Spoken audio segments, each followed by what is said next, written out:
In the beginning of everything, there was a huge void known as Ginnungagap between the fire realm of Muspelheim and Niflheim, the icy land of mists. The freezing mists of Niflheim began to fill the Ginnungagap void and formed a great block of ice. As the temperature in Muspelheim began to rise, the heat from the fire started to melt the great ice stone. From within the ice emerged Ymir, a primitive deity who had hibernated within the ice. After the thawing, Ymir continued to sleep, but the heat of Muspelheim caused the colossal creature to sweat. From the sweat emerged the first living creatures. It was not only Ymir that emerged after the melting of the ice. A great cow named Audhumla also emerged. From her teats flowed 4 rivers that fed Ymir. The cow fed herself by licking a block of salty ice, and, as the ice was consumed, a new creature emerged. This being was Buri, the progenitor of the gods. While Ymir slept, he continued to generate life, giving rise to the Jotun. Buri united with a giant to give birth to Bor. Bor joined with the giant Besla to give birth to Odin, Vili, and Ve.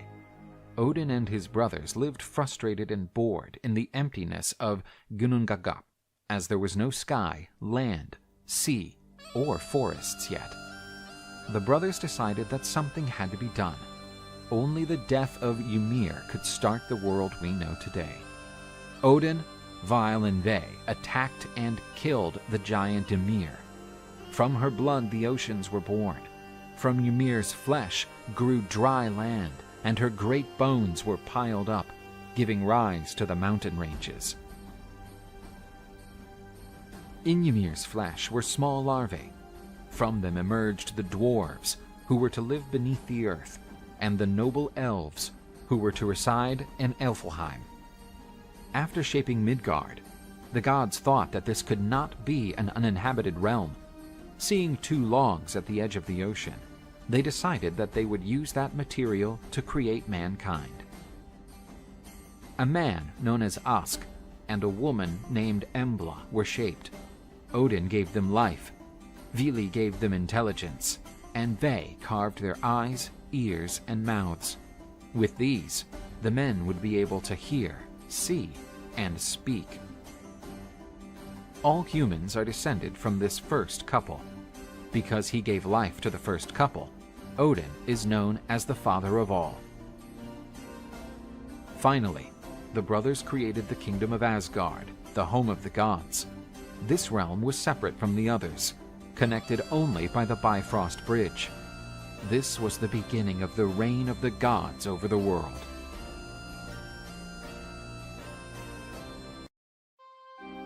After creating the world on the body of the giant Ymir, who had been killed by the Aesir gods, Odin went on to reign over the world atop his throne in Asgard. Even though he was a wise god, he was aware that he did not know everything.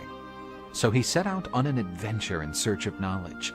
He disguised himself as a wanderer and walked through Jotunheim, the land of giants and enemies of the gods.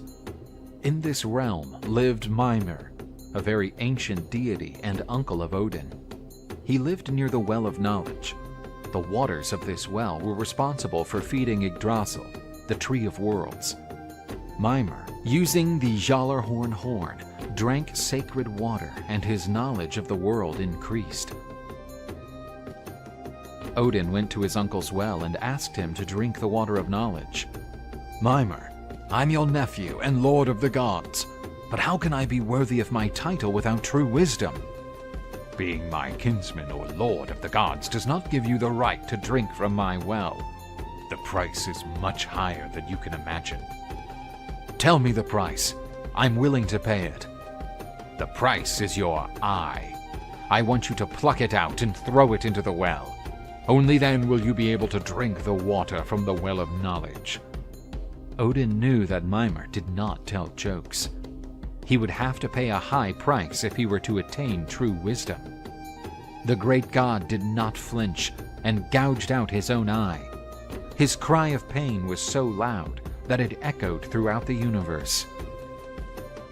Odin deposited his eye in the waters of the well, and this sacrifice satisfied Mimar.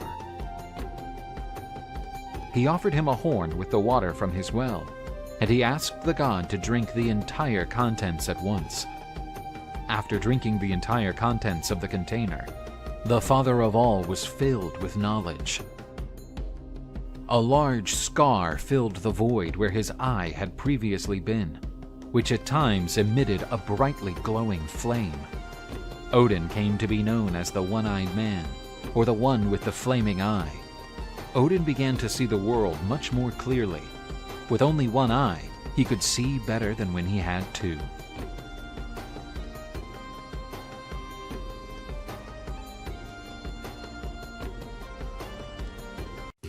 Odin, the one-eyed god, reigned on his throne in Asgard, the realm of the Aesir gods.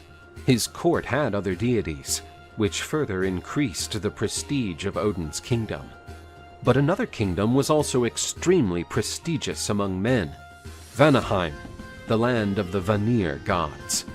These competed with the Asgardians for the worship of mortals.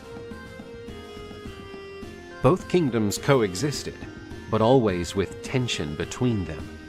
The gods of Asgard descended from Vili, Ve, and Odin, who in the early days defeated the giant Ymir. The origin of the Vanir was unknown. Besides Odin, Thor and Loki were the most prominent deities in Asgard. In Vanaheim, the highlights were Frey, Freya, and Njord. The Asgardians were deities connected with power and war, while the Vanir were gods of fertility.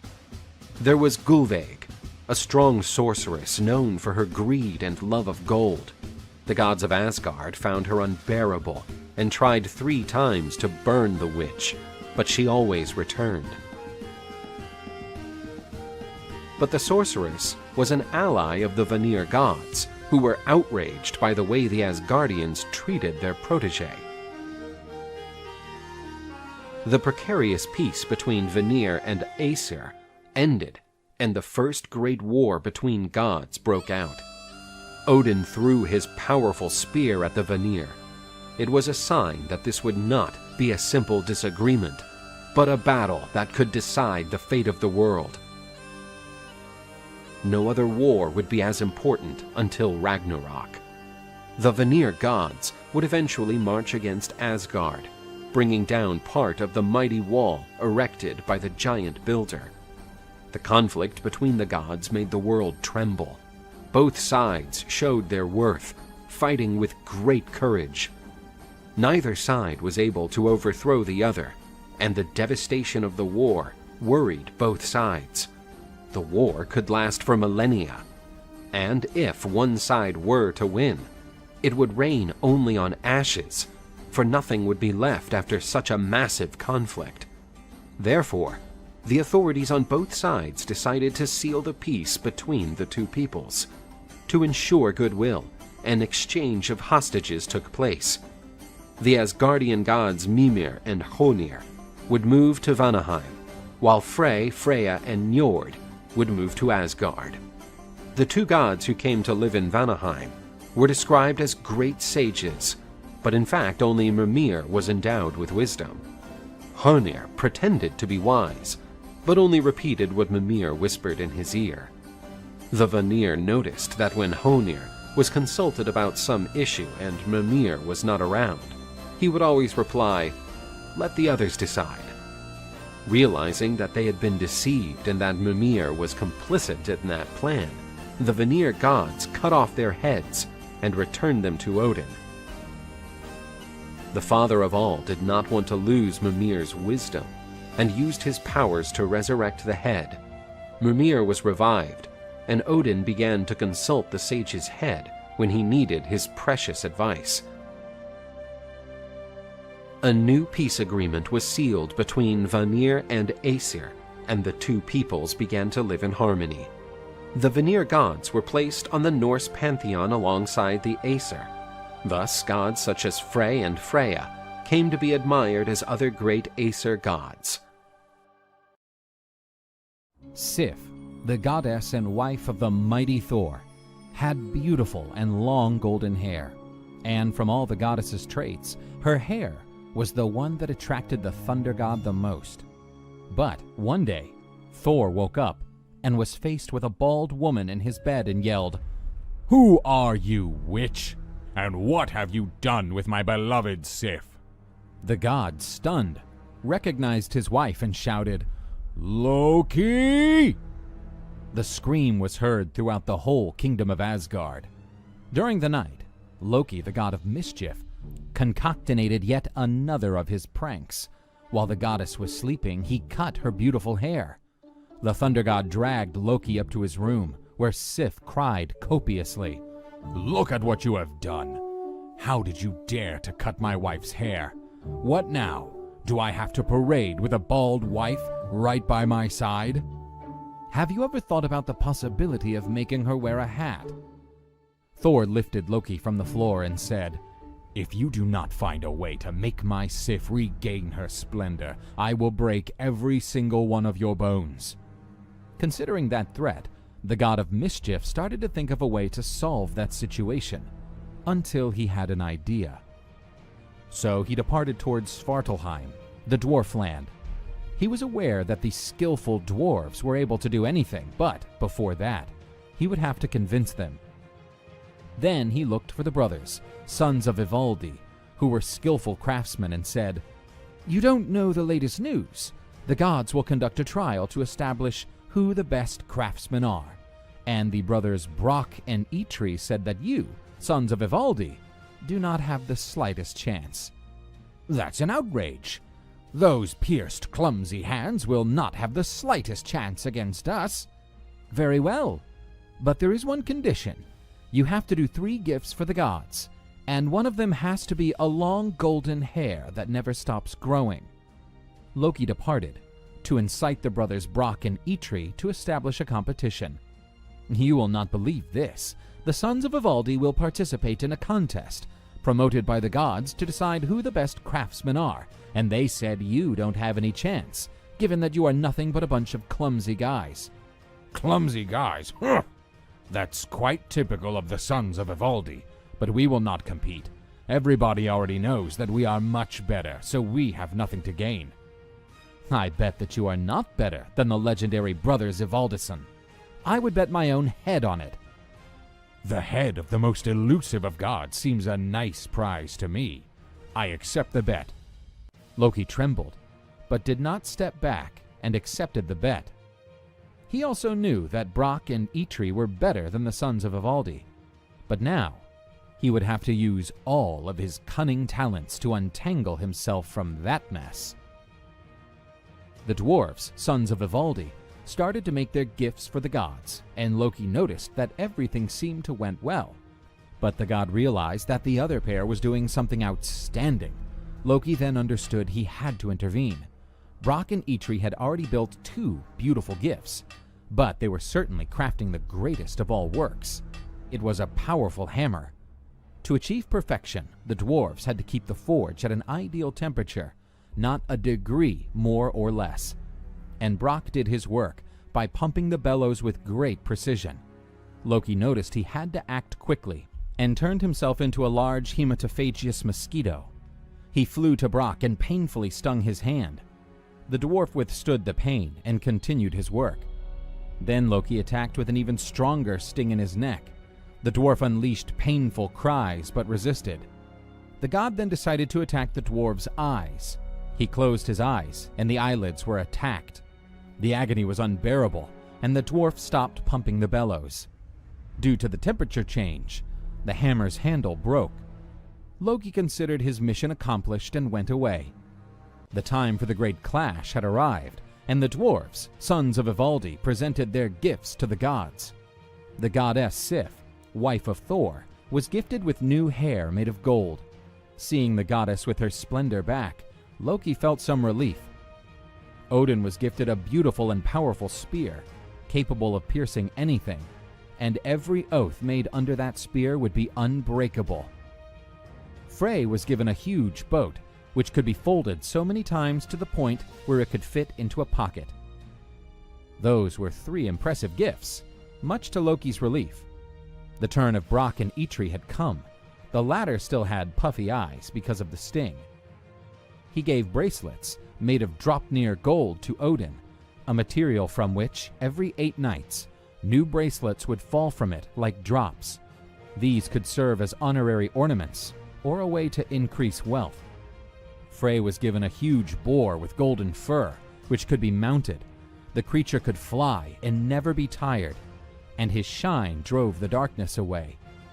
And Thor's time finally arrived, and he was given a hammer. This is a beautiful hammer, but its handle is too short. I understand your disappointment, but don't judge this hammer by its handle. Its name is Mjolnir. It is indestructible, and its power is almost indescribable. When thrown, it never misses its target and always comes back to its owner. Such a marvelous piece! With this powerful hammer, no giant will be a match for me. Odin, Thor, and Frey agreed that, from all those gifts, the Mjolnir hammer was certainly the best.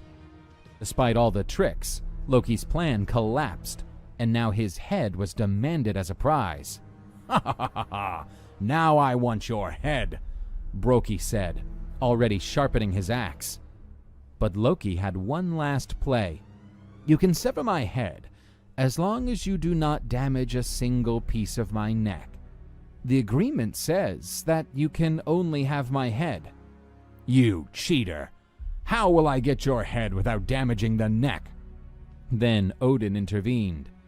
If people paid more attention to the words used, they would never negotiate with the cunning Loki, the trickster god. Brokey, to punish Loki, sewed his mouth so that he would never deceive anyone again for a long time.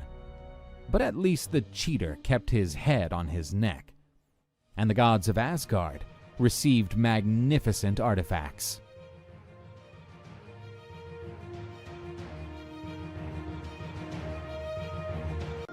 The gods Thor and Loki crossed the world in Thor's chariot, which was pulled by powerful goats. The gods had left for the kingdom of the giants, looking for taking part in new adventures. Before that, they stopped in a humble house, where the gods wanted to stay for the night. The gods were warmly welcomed by the villagers, but being poor, they had nothing to offer as food. Thor told them not to worry, because he would provide a bountiful meal. The god himself slaughtered his own goats and had their meat prepared for a meal that would honor any god. The god of thunder offered food to the dwellers who welcomed him, and then he said, "You can eat as much as you want. I only ask you to leave the bones unscathed." While everyone ate the delicious goat meat, Loki decided to do one of his pranks. He approached the hut's young resident, known as Tjalfi, and he told him, "There is no fairness at all in allowing Thor to keep all the delicious marrow which fill these bones just for himself. Such a delicacy would give great strength to those who eat it." The boy now wanted to try it. He waited until everyone was asleep and broke one of the bones to taste the marrow. The bones were then thrown over the skin of the slaughtered goats. The next day, Thor did a ritual and brought the goats back to life.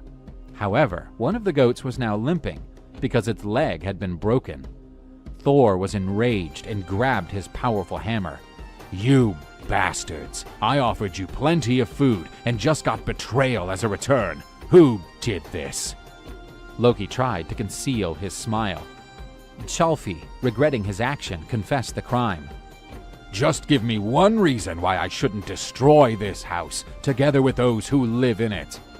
"Spare my family. They did nothing. Take me as your servant, so that I may pay my debt to the gods." Thor was benevolent and decided to spare Tjalfi's family, and they now would have to treat his goats. While Thor, Loki, and Tjalfi departed to explore the land of the giants.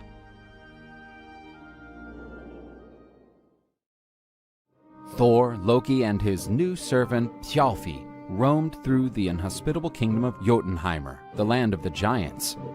The intense cold forced them to look for shelter. The gods found what appeared to be a huge cave, and they went inside. The travelers tried to rest, but an immense noise trembled the earth. Thor stepped out of the cave to investigate the source, and from the top of a mountain, he noticed that a huge giant slept beside their cave, and his snoring shook the whole ground. The giant woke up, and he did not appear particularly threatful.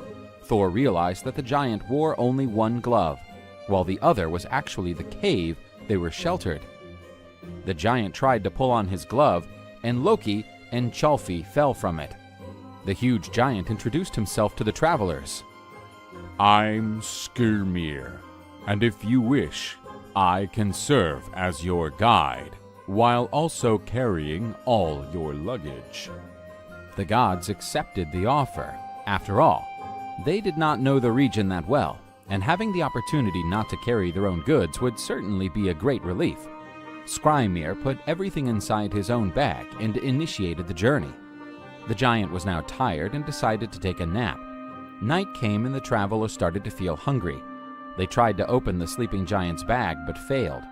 Unable to wake the giant, Thor, angered with hunger, grabbed his hammer and struck the giant's head with fierceness. After the blow, the sleepy giant said, A leaf must have fallen on the top of my head. Well, it was nothing anyway. And went back to sleep. Dawn was around the corner, and the hungry travelers waited for the giant to wake up to finally eat their breakfast. But Skirmir was still asleep. The angered Thor hammered the giant's head with all his might. Such a blow could destroy any giant's head, but Skirmir just woke up as if he had been bothered by an insect. Thor was amazed by the giant's endurance. No way a creature could withstand such a blow. After waking up, the giant said, Your destination is right there, where Utgard is located, the place of my giant friends. There they call me soft and weak. I think it's now time for us to go. Thor and his fellows went to the giant's palace. The god was a little worried. If Skirmir was the little one, what would he find in Utgard, the domain of the king of the giants? Thor, his servant Tjalfi, and Loki were all exploring the kingdom of the giants, and they finally arrived at the enormous castle of Utgard. The Aesir gods entered the palace and encountered the huge giants who lived there. The one who stood out the most welcomed them. Welcome to my palace. I'm the lord of this palace. I have always heard that you Asgardians consider yourselves to be the greatest of all. How about we take part in a dispute? I can defeat you in any kind of competition you can imagine, said Thor with confidence. Calm down, Odin's son. The first to compete will be Loki, son of the glorious giant Loki. Loki would face Logi, the giant's servant, to know who could eat the banquet on the table more quickly. Loki and Logi started eating all the food with incredible speed, and they both finished at the same time. Loki ate all the food, but the giant Logi ate even the bones, platters, and cutlery, so he was declared the winner. The servant Tjalfi also engaged in a race against a giant who was still a child. Tjalfi was one of the fastest men that ever lived, yet he had no chance against the hasty giant boy. For you, mighty Thor, I pose 3 challenges. First, you should drink all the beverage in this horn at one go. Thor grabbed the horn with confidence, as drinking a lot was one of his skills. The god drank, and drank that salty liquid until he reached his limit. But he only managed to decrease the liquid that filled the horn a little bit. Ha ha ha! You drink like a maid. I'll make it easier for you. In this next race, you will have to lift my pet cat. You got to be kidding me, said Thor, approaching the cat. Much to Thor's surprise, the cat was incredibly heavy. The god of thunder managed to lift the cat over his head, but it could still touch the ground with its paws. It appears that the stories they tell about you are just legends, and you cannot lift a cat up. In your last ordeal, you must fight my foster mother. That was when an old giantess appeared in the room. Thor felt offended for having to fight this old woman, but he decided to fight her to secure at least one win for Asgard's team. The fight began, and Thor was surprised by the old giantess's strength. The god used all his strength against the old lady, and at times, it appeared that the victory was in his hands, but the old woman managed to drop Thor to his knees. Defeated, the gods and their servant left the Utgard palace, with their heads pointing down. The king of the giants followed the Asgardians to his kingdom's boundaries and, when saying goodbye, he declared, Now that we're alone, I can tell you a secret. I have fooled you all along. The king of the giants said that he had disguised himself as the giant Skrymir, the one who had guided Thor and his fellows through Jotunheimer.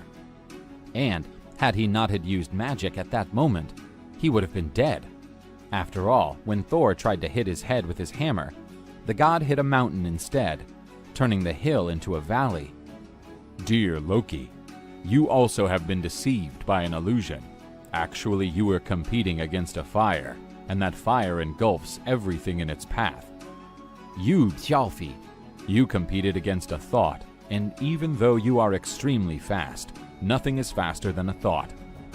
And what sort of tricks did you use against me in your palace? Said Thor, demanding an explanation. Now that we no longer have an audience, I can praise you for your strength and determination. The giant explained that the horn grabbed by Thor was connected to the ocean, so Thor was able to bring the sea level down a few meters, which was an incredible feat. As for the cat, he was actually lifting Jormungand, the world's serpent, and the mere fact that Thor could raise part of the snake off the ground was a huge accomplishment. Nevertheless, what stunned the giant the most was that Thor almost defeated the old woman, who was oldness itself, and time beats everyone down the road. Thor despised being tricked, and he would have crushed the giant, but he relied on his magic to vanish, along with his castle, for he feared the gods' vengeance. The gods returned to Asgard. Thor knew that beating oldness or drinking all the water from the ocean was impossible, but defeating the world's snake was something he deemed feasible. And because of that, Thor started to wish to cross paths with Jormungand again, just to have the opportunity to beat it. Thor, the god of thunder, had won the mighty hammer Mjolnir as a gift, thanks to Loki's prank. With this hammer, Thor defended the kingdom of Asgard, tackling any sort of threat. But one day after waking up, Thor sensed that his hammer was missing. The god looked for Mjolnir in his room and only found a message which said, "If you want to recover your beloved hammer, visit me in my domains so that we can negotiate. You will get it back in exchange for an appropriate ransom." Signed, Thrym. Thor knew that nobody was a better negotiator than Loki, the god of mischief, and therefore he asked him to go to Thrym's meeting in the land of giants. Loki arrived at Thrym's palace in Jotunheimer, and facing the giant, Loki began the negotiations. Dear Thor, come closer, because my sight is not as good as in the past. You're now slimmer than the last time we met. Loki noticed that the giant's sight was indeed impaired, because the differences between him and the god of thunder were enormous. After negotiating, the god returned to Asgard with Thrym's proposal and presented to the Aesir gods. The giant was willing to give back the hammer if Freya, the most beautiful of goddesses, was delivered to him as a wife. The gods considered the proposal outrageous, but without the hammer Mjolnir, Thor could not defend Asgard. That was when Loki had an unusual idea, to say the least. "Thor, I need you to wear this." It was a wedding dress. How dare you insult me this way? Calm down, calm down. I will explain my plan later. Loki knew that the giant's sight was as good as a mole's, and so he wanted to take Thor to Thrym's palace disguised as the goddess Freya. Thor, without another alternative, dressed as a bride and went with Loki, also disguised as a servant of goddess Freya. When they arrived in Jotunheim, the ladies were very well received. Welcome to my palace. I prepared a banquet in honor of the beautiful goddess. The giant would have to be deeply short-sighted, to the point of confusing the bulky god, dressed as a bride, with a beautiful maiden. Soon after taking his seat at the banquet table, Thor began to voraciously devour everything in front of him. Wow, such a voracious appetite you have, my new wife. I have never seen a goddess as gluttonous as you are. Then Loki said, "I think she wants to finish the banquet as soon as possible, so that you can consummate your union." Thor furiously looked at Loki, who appeared to find the situation quite whimsical. Let's do it then. Bring the hammer, and we will seal this agreement and get things settled. One of the giant's lackeys brought the hammer and placed it in front of the bride. Thor grabbed the hammer, and so he could finally unleash all of his rage. The god of thunder smashed all the giant's lackeys with his hammer, and Thrym had his head open like a melon. Let's go home, Loki. I can't wait to get this damn dress off of me. Don't you know that a good widow must wear black? With the return of Thor and his hammer Mjolnir, the kingdom of Asgard was safe again, and the gods never stopped to have fun at the Valhalla banquets, telling the story of when Thor dressed like a bride.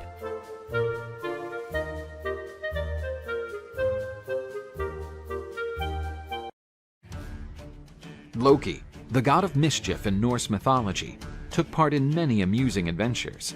But he also had an evil side, and from his seeds were born the creatures responsible for the ruin of the Aesir gods. He had a faithful wife named Sigyn. With her, he had 2 sons, Narvi and Vali. Another famous son of Loki was Sleipnir, Odin's glorious 8-legged horse, conceived in an exotic story, to say the least. The god of trickery also had a mistress, Angrboda, a beautiful Jotun who lived in Jotunheimer. With her, Loki gave birth to a dangerous offspring. One night, Odin, the ruler of Asgard, had a vision. In it, the god saw a great combat between the Asgardians and the forces of darkness. Loki's sons would play an important role in this conflict. His last vision was of the jaw of a huge wolf. Then his field of vision went completely dark. Odin forced Loki to reveal where his sons with the giantess were. And so the gods set out for Jotunheim in search of Loki's sons. After arriving at the home of the giant Angrboda, the gods found the offspring of Jotun. The children still noticeably young. One of them was a serpent, the other was a wolf cub, and there was also a beautiful girl. When she turned her face away, the gods realized that the other side of her body was like a rotting corpse. This girl was called Hel, and she was a frightening figure. The gods took the children from Angrboda's arms and carried them to Asgard.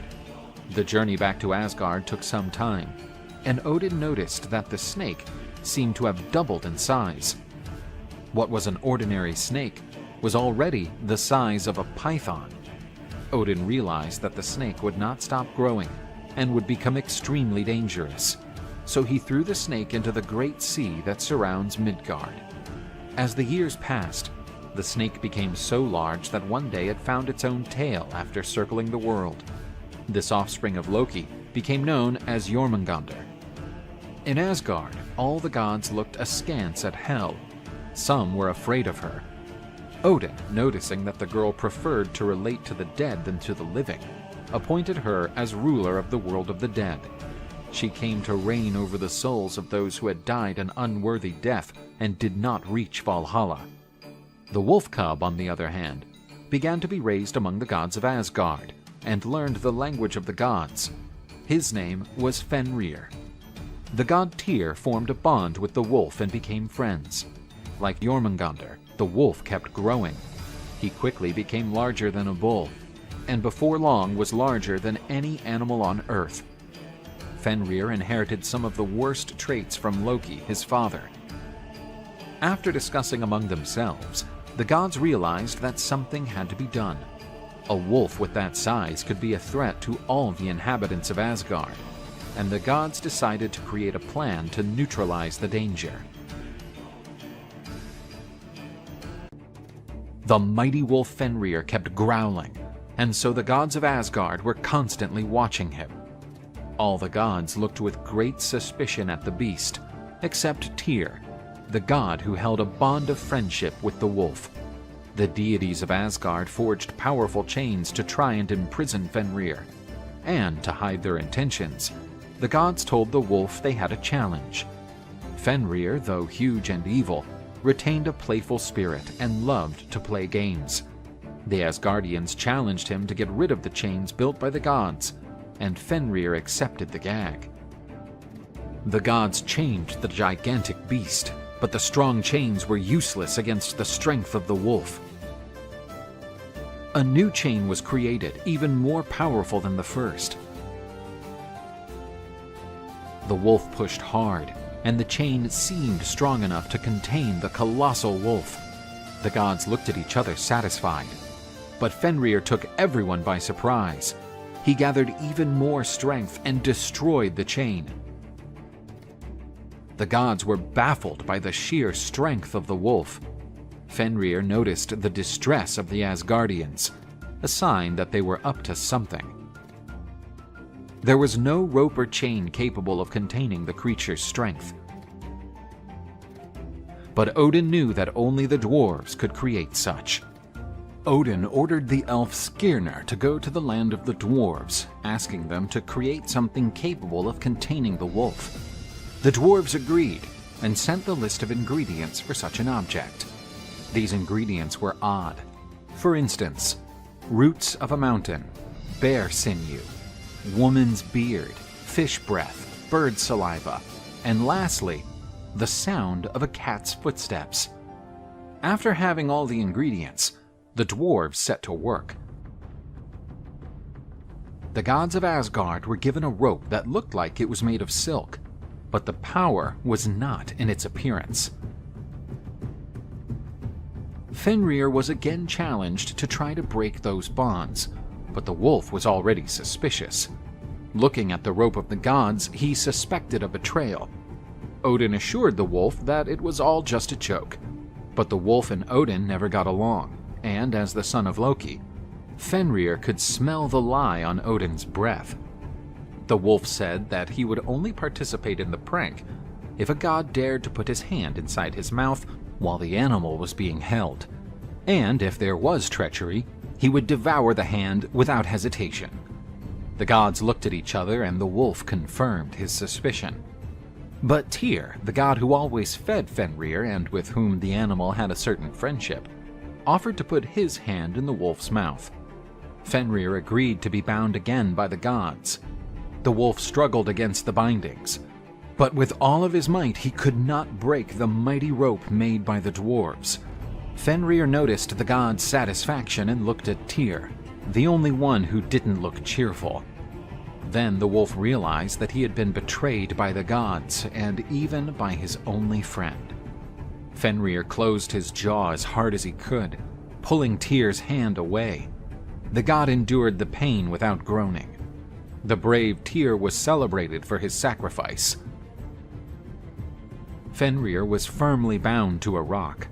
The gods of Asgard were finally relieved to have neutralized such a threat. The wolf cried out in fury, insulting the gods, and saying he could have been their friend. But in the face of that betrayal, they were now his greatest enemies. Fenrir vowed that he would seek Odin on the battlefield during Ragnarok and have his revenge.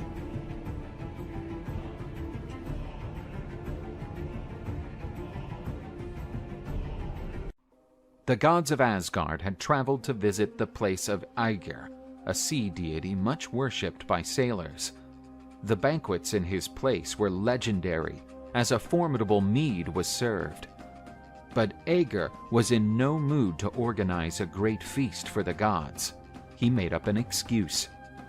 I would love to welcome you with all my hospitality, but since you are many, I won't be able to produce the mead you desire so much. To satiate the gods, you would need a huge cauldron. Without it, it is impossible. Tyr, the god of war, whose father was a huge giant named Hymir, knew that his progenitor had a huge cauldron that would satisfy Aegir's needs. Tyr and Thor decided to go in search of the giant. When they arrived at the giant's home, the gods of Asgard were greeted by Tyr's mother. The god asked his mother to lend him the huge cauldron, but she replied that Tyr should please Hymir, as it would be the easiest way to get what he wanted. The giant Hymir invited the gods to a meal. Thor was famous for being a great glutton and confirmed his reputation by devouring a whole ox. Faced with this, the giant said, "I'm going out to fish for some whales. I don't want to be known as a host who failed to feed his guests." Thor wanted to go with the giant on his fishing trip, but Hymir didn't care.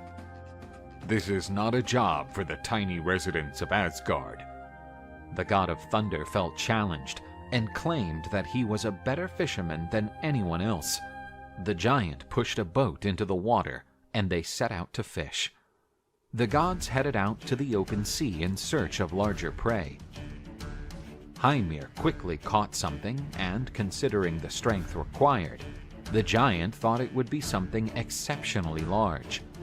A large whale jumped out of the water with the hook in its mouth, and the giant challenged Thor to catch something bigger. But Thor replied that he could fish for something even bigger, and paddled off into deeper water. "You are crazy, Asgardian. This is the territory of Jormungandr, the serpent of the world." Despite Hymir's warning, Thor was not afraid and used a bull's head as bait to start his fishing trip. The god felt he had caught something big, and the boat began to be pulled by the creature. The gigantic serpent emerged, as Thor had succeeded in capturing Jormungandr. Desperate, Hymir shouted for Thor to cut the fishing line. Otherwise, they would be taken to the bottom of the ocean. But Thor had already met Jormungandr once, when he visited the palace of Utgard. Thor was defeated, but he had sworn to himself that he would eventually defeat the colossal serpent. The fight between the god and the serpent continued, and Hymir feared that they would be taken to the bottom of the ocean. Thor tried to bring the creature within reach of his hammer. Just as the god was about to strike the beast, Hymir cut the fishing line, and Jormungandr escaped at the last moment. Thor was furious and would have smashed Hymir's head in had he not fathered Tyr. After all, they still needed the cauldron. After filling their stomachs with whale meat, the gods set off with the cauldron. With the cauldron, Iger made plenty of mead for the gods, who had a great time during their stay in the sea god's palace. But while all the gods were having fun, Thor couldn't forget Jormungandr, and vowed that he would kill that dark creature. They were destined to meet again in Ragnarok. Balder was the son of Odin and Frigg, the supreme gods of Asgard. The god was beautiful, kind, and charismatic, and therefore loved by all. Balder spread happiness wherever he went. The days of the gods and whoever was with him were perfect. But as night came, Balder's happiness dissipated while he slept. His sleep was plagued by nightmares. His beloved wife Nanna comforted him when he awoke frightened. No god knew the meaning of his nightmares. The wise Odin knew that, in the realm of Hell, the place where the souls of the dead who did not die an honorable death on the battlefield went, there was an oracle capable of deciphering those nightmares. Odin, disguised as a wanderer, went to the realm of the dead. After using the runes, the oracle answered, "Helheim is preparing to receive Balder. When sorrow ravages Asgard here in the realm of Hell, there will only be joy with the arrival of the spirit of the kindly Balder." Saddened, Odin returned to Asgard and told Frigg the sad fate of his beloved son. Frigg was determined to prevent Balder's fate. Knowing that Balder was loved by all, the goddess demanded that everyone swear to never hurt Balder, and so nothing could hurt the god. Even objects, plants, diseases, and weapons were pledged not to harm Balder. Loki, the god of trickery, was envious and jealous of Balder, but even he was compelled to take the oath. And so Balder became invulnerable to everything. The god was safe. Balder's invulnerability was cause for a joke among the gods. They threw objects at Balder, but everything was deflected. Thor hit him with his powerful hammer, but Balder felt nothing, and everyone in Asgard was happy to know that the beloved god was protected. Everyone except Loki, who was determined to find a vulnerability in Balder. One day, in hiding, he overheard a conversation from the goddess Frigg, who told a friend that she had managed to get everyone to take the oath. Everyone except the mistletoe, a totally harmless plant. But in Loki's evil mind, the mistletoe was not so harmless. After collecting some mistletoe, he addressed the gods, who were still having fun trying to attack Balder. Only the blind god Hod felt sad that he was excluded from the fun. How could he throw something at Balder when he didn't even know where he was? The ingenious Loki created a dart made of mistletoe and addressed Hod, telling him that he shouldn't let his blindness stop him from playing. Loki turned invisible and guided Hod to where the other gods were. Balder was happy to know that Hod would also participate in the game. Helped by Loki, he threw the mistletoe dart with all his might at Balder. Hod expected to hear the laughter of the gods, but a great silence fell over the place. Balder had been mortally wounded. As the god's body fell to the ground, the desperate gods mourned his death. And, as was prophesied, the world of the living was plagued by sadness after the departure of the beautiful and beloved Balder.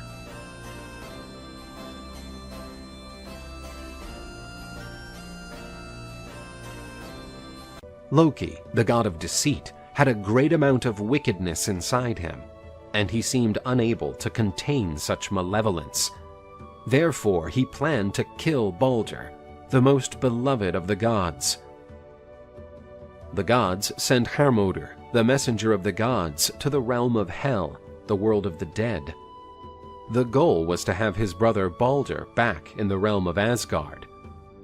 Hermodr received positive news that the goddess Hel wanted to return Balder back to the realm of the Aesir gods, but only if all beings mourned the god's death and wished for Balder's return.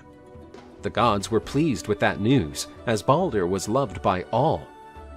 All beings were summoned to confirm their desire to have the beloved god back. Everyone confirmed their desire to see Balder again. But the gods learned that a giantess living in the mountains did not want the god's return. Because of her, Balder could not return, making all the gods sad.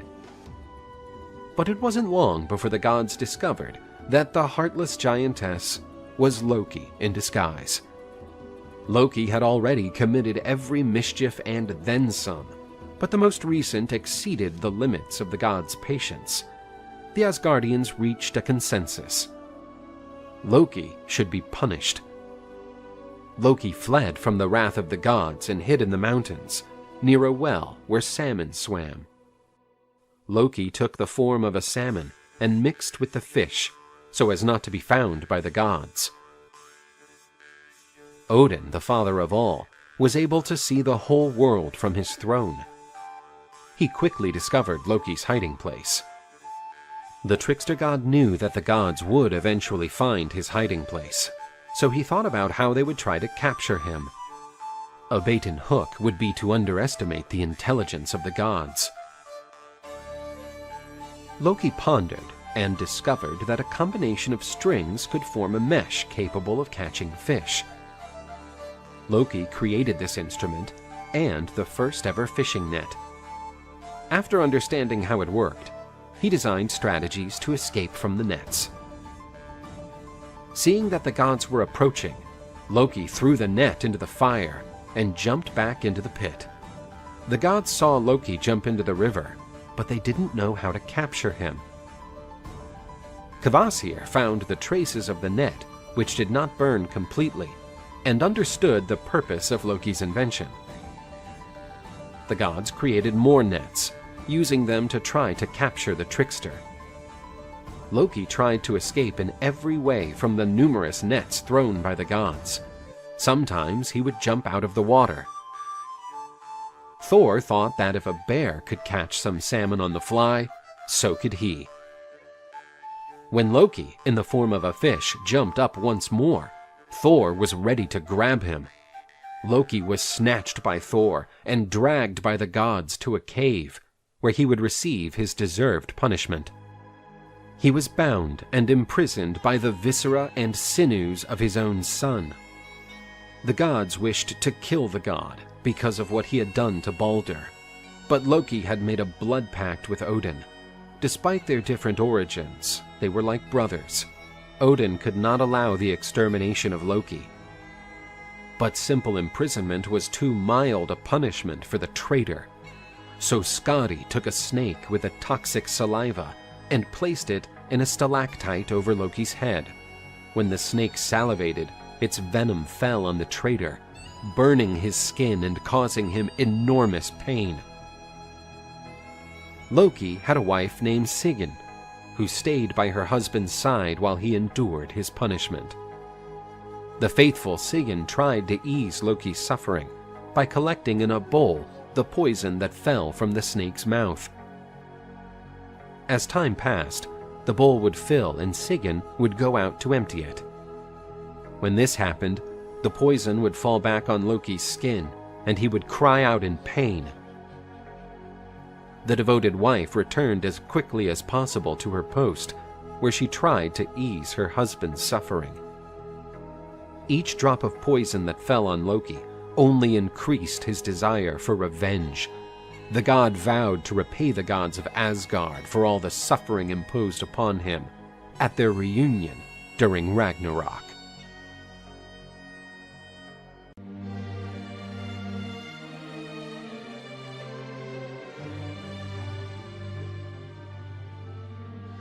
In Midgard lived the men descended from Ask and Embla, the first human couple created by the gods.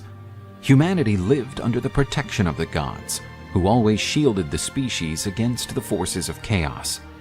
Thor, the exterminator of giants, prevented the land of men from being conquered by Jornar. With the protection of the gods, humanity prospered, always paying the sacrifices to the gods. These men were used to dealing with the harshness of winter, always preparing themselves to face all the difficulties that a long and icy winter could impose.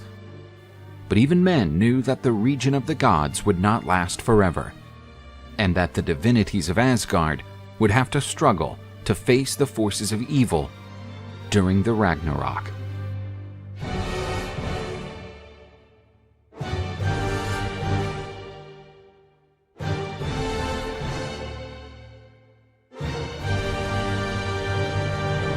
In Midgard, the summer was coming to an end. Everything indicated that men would have a huge harvest ahead. But a cold wind began to blow, and the totally unexpected frosts destroyed much of the crop. The leaves of the trees quickly took on the colors of autumn and began to fall much earlier than expected, a sign of the approach of a harsh winter. Even with the crops ruined, the men tried to prepare themselves in the best possible way to face the winter. But despite all humanity's determination, sufficient preparation for the coming nightmare was impossible. After all, Fimbulwinter had arrived, bringing a long winter with it. 3 winters would follow, without any summer between them.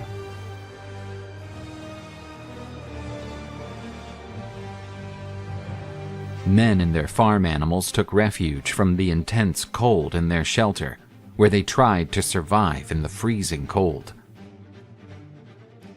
The nights seemed longer and longer. Every night men feared that the sun would never rise again.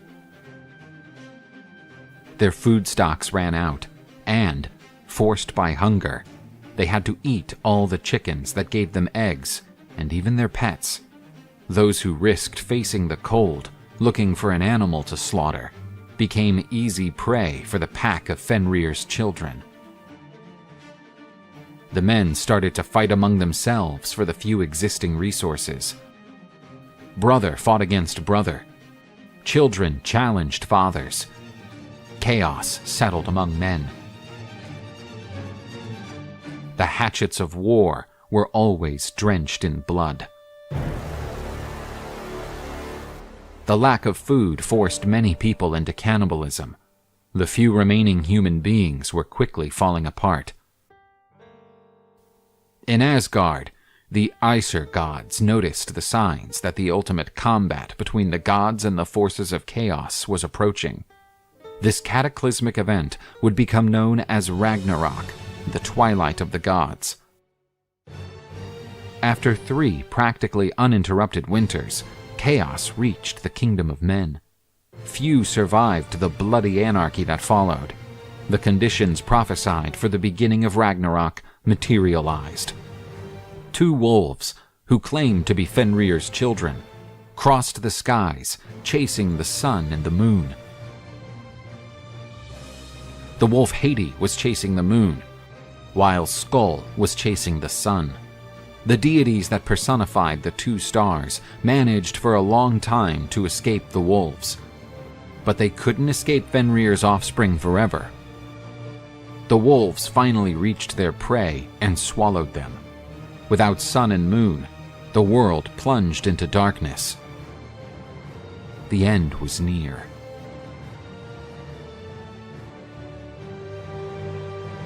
Great earthquakes shook Yggdrasil, the tree of the world. Cracks opened in the ground, and mountains collapsed.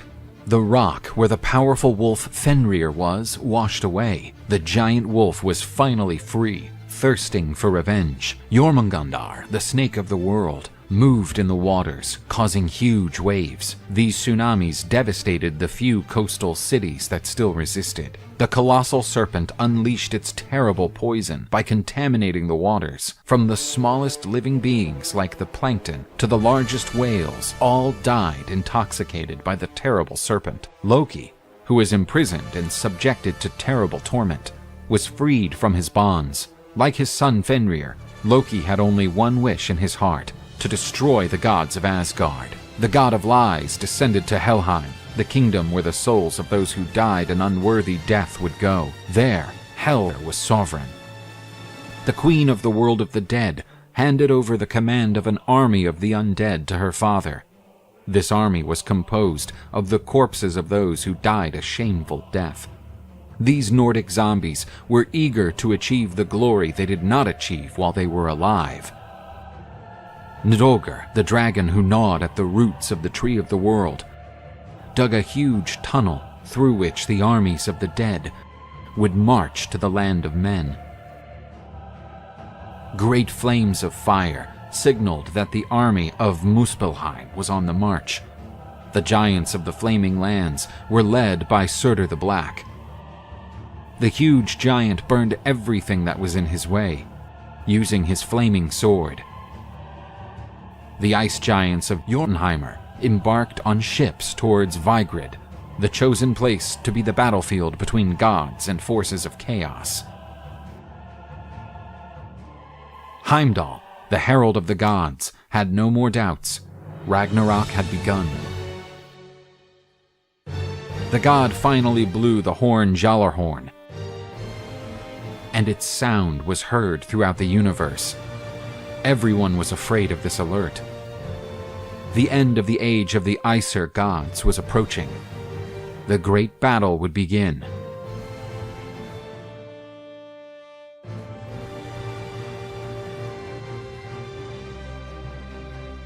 Heimdall's horn announced that the day of the final battle had finally arrived.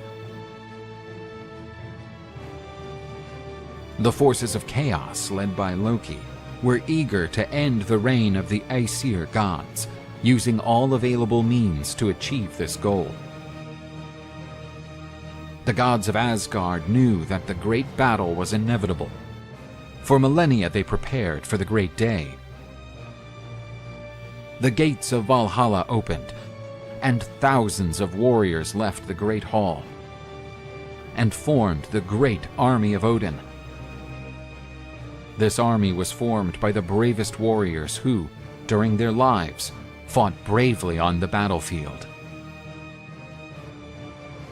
These were taken by the Valkyries to the halls of Valhalla, where they waited for the opportunity to show again all their courage, fighting alongside the gods during the Ragnarok. All the gods capable of wielding a weapon joined the combatants.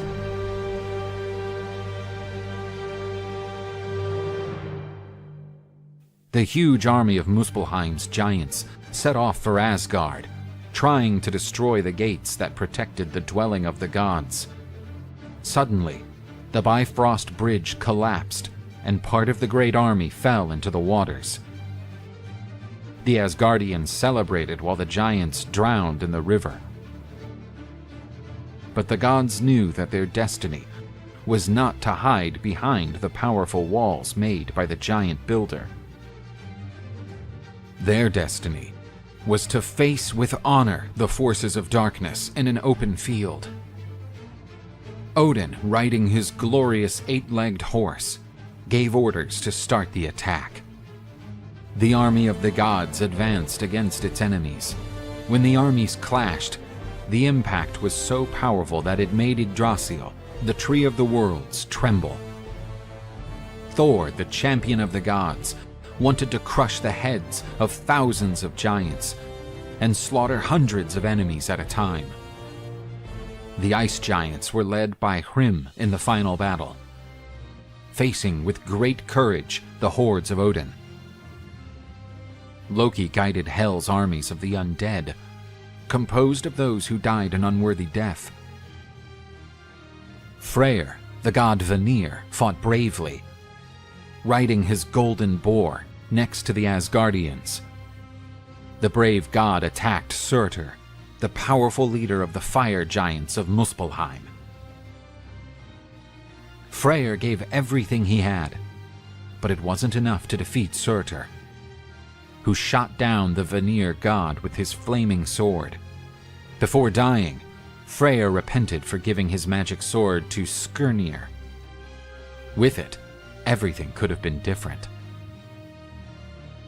Freyr was the first of the gods to fall on the battlefield, and many others would follow him.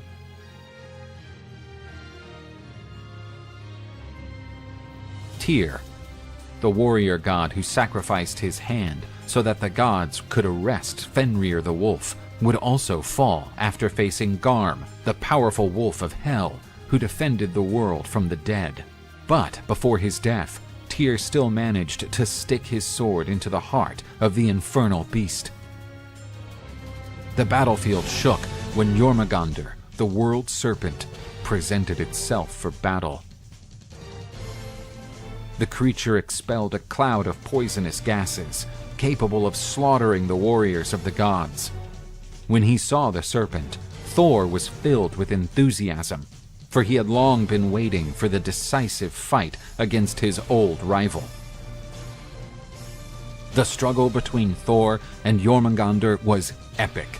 The giant snake tried to swallow the Asgardian hero, as he deviated from its knocks and counterattacked with powerful blows from his hammer. The god of thunder managed to incapacitate Jormungandr, and the latter fell wounded. Thor delivered a deadly blow to the serpent's head.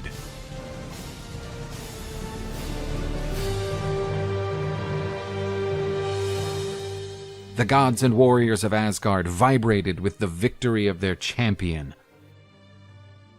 However, Thor's blow was so strong that Jormungandr's pockets of poison broke, spreading a poisonous cloud around Thor. Thor bent to his knees and fell dead.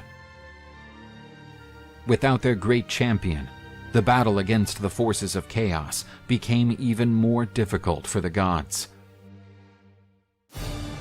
Fenrir, the huge wolf son of Loki, devoured all those who opposed him, but what he most desired was to find Odin, his mortal enemy. The supreme god of Asgard knew that his destiny was to fight the dreaded wolf son of Loki, and didn't run away from the clash. Odin spore Sleipnir and advanced against Fenrir. But Odin's fate was not to come out of this dispute alive. Fenrir opened his huge mouth and devoured the father of all. The gigantic wolf humiliated the gods after his victory against the wisest deity.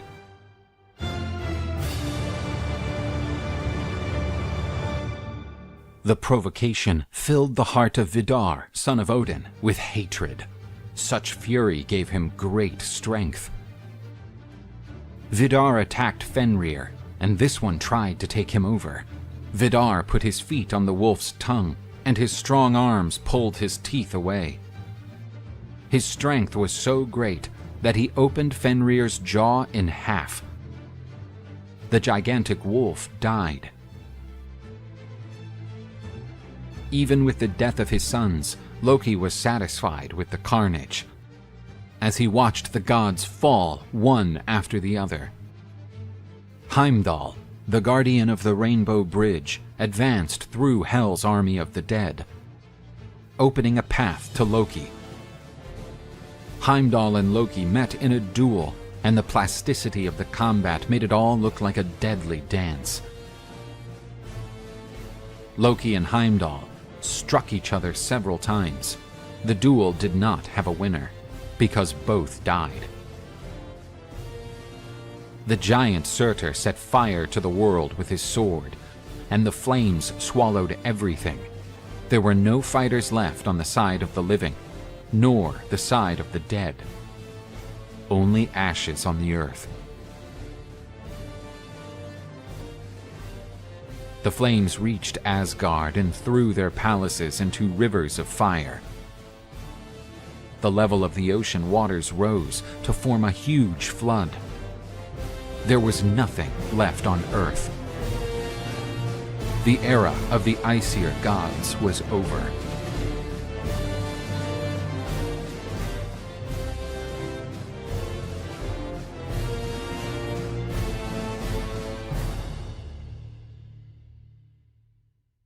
The waters that consumed the land eventually retreated, and the plants sprouted again.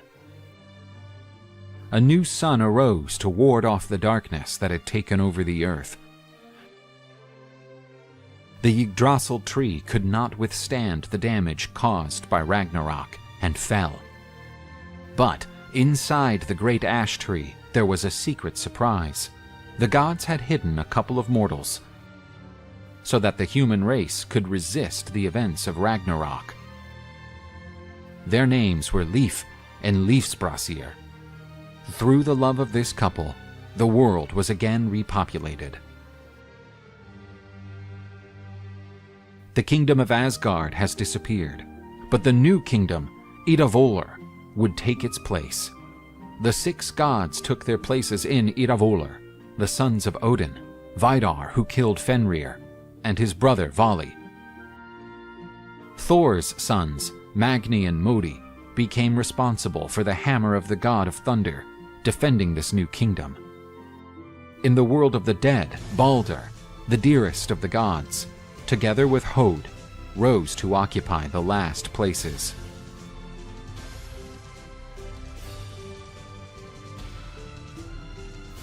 There they recalled the old traditions and discussed the future, trying not to repeat the mistakes of the past. The gods found the golden pieces used in the games of the gods, and, just like their fathers, they started a new round of the ancestral game. A new cycle began.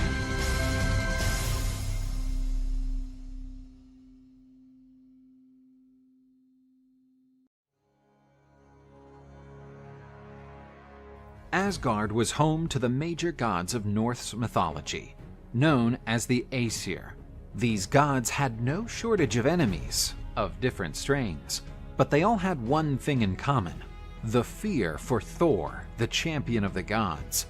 With his mighty Mjolnir hammer, he could protect the citadel from the gods. But Thor had a restless spirit, always ready to embark on an adventure.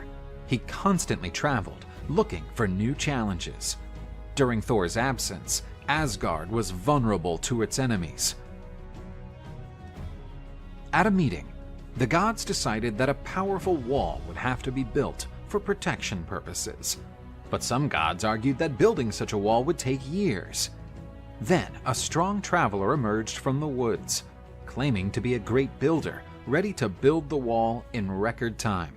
As a reward, he wanted the beautiful goddess Freya as his wife. The gods swiftly rejected such an outrageous proposal. But the much clever Loki noticed that the builder's proposal wasn't that bad. "You shall think with me, friends. He says he can build this massive wall in just a year, which is impossible. Put it this way, if he doesn't finish the wall within that time frame, he'll get nothing. Well, the task is unsurmountable. When time runs out, he will have built a fair share of the wall, and it will be up to us only to finish what is missing. We will be saving a great deal of effort." The gods looked at each other and agreed. It was a good idea. Now convinced, the gods presented the builder with that proposal. He was deeply pleased and left to get his tools. The builder started his work.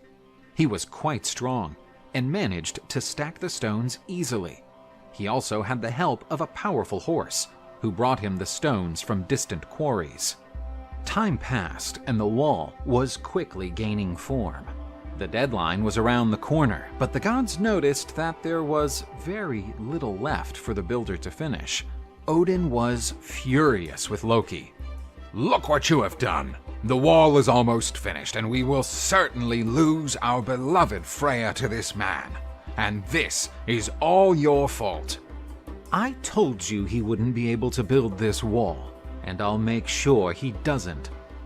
Loki realized that, without the help of his powerful stallion, the builder wouldn't have the required stones to complete the task. He devised a plan to keep the great horse away from the building site. The wicked god, using the power of metamorphosis, became a beautiful mare, intending to seduce the great horse. The powerful equine was dazzled by the god in disguise.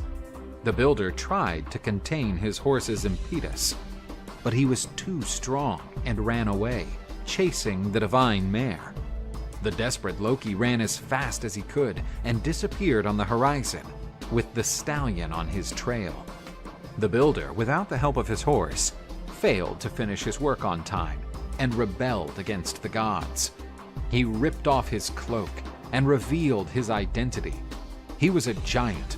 Furious, he shouted, "Damn the gods of Asgard! You're nothing but cheats! You'll meet your end!" The furious giant set out to attack the gods.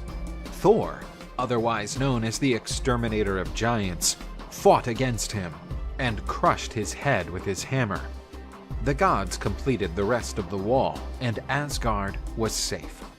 However, a long time passed before Loki's return, who disappeared while attempting to escape the mighty horse.